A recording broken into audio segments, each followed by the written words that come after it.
joluo mariek gite at some point inge revolutionist. So gik mokayo wachogo ana kawe ka jaluo mariek ki sample joluo mariek te ne gin kako kayo.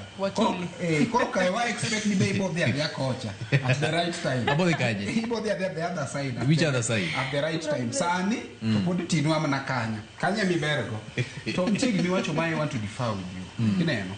Sasa yamo wacho gimoro mosetimre marach. Kikwa gik mosetimre maber. To nitie tam matiyo go Sharon.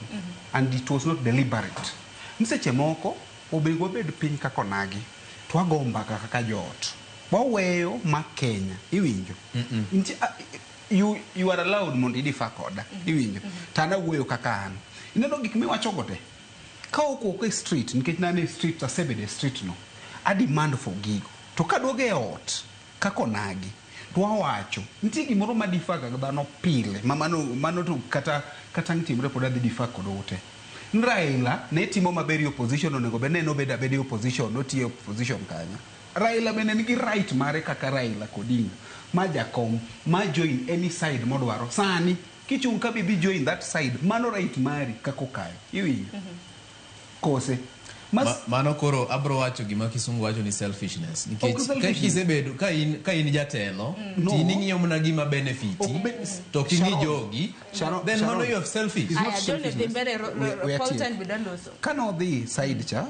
ne okodhi kende nitie joluo moko manodhi odonge is upon jo manodhi gogo tero development kanya donge jolony mano miwa madhi gi joluo mage manodhi go wanda nitie intellectual wan gi jod mbagi koro ji ariyo mukwano gino wan gi jomoko mang'eny sani kwan gi nga pipeline wan gi Chris Karani ato deko dhi koda anen saiduni to podarango ata this koro ni cross nikech Raila nodhi ado wachoni okayo gima nyakwa yierego ni Kenya ka to ne wayudo ka gik moko timre nade ok beyo to gik moko dak change overnight nikech Raila koro join sirkal koro wa demand ni victim moko mane chakre 1964 kapok onyuola obed compensated overnight iwinjo report no nadko report no biro right I agree with you on NADCO report. No nego ben bedo implemented.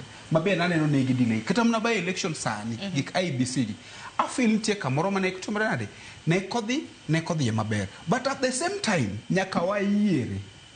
Ntie gik moko mosedhi maber e gi broad base ka mwase development other way about development ni sub development man dongruok wacho nyaka still ne nikech koro kayo pende nacho ni dongruok ja Kenya mora yes dwa nitiere kod ratiro adwonge dongruok to gima ne wayiere ne siasa e ma determine kama development samipogo gikeni mag sirkal mwandu mag sirkal to siasa nyaka decide kama gino timbre nade gino dhie nyakiyie no last election kata kane pok wadhi e street onge gima nomiwa kata chiel iwacho gino constitution ondiko right kadi yiero CSS nomiwa di bwana yiero CSS ok dongruok joge ma determine John ngisa ni dongruok mwaseyudo thurwa kaluo gin mane gi kwan na we siasa mang'eny makia rhetorics meeting don't go around the corners sani kata Homa Bay Stadium and national government emotumo no facelift botumo improvement right Untie project rural electrification wanda I land opile to yao pile luoland.